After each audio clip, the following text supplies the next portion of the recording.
এখন আছি আজারবাইজান বাকুতে। পরিবেশটা মনোমুগ্ধকর, অনেক ভালো।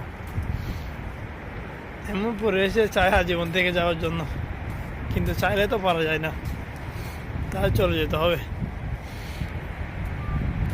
এই আবহাওয়াটা খুবই ভয়ঙ্কর এখানের, মানে ঠান্ডা লাগতেছে অনেক, যে বাতাস আসতেছে ওটাতে শরীরটা একদম মানে মনে হচ্ছে যে শুকিয়ে যাচ্ছে এখানে এসে, আরো এরকম লাগতেছে। পরিবেশটা কিন্তু ভালো অনেক এখানে। আমি একাই, আমার সাথে কেউ নাই।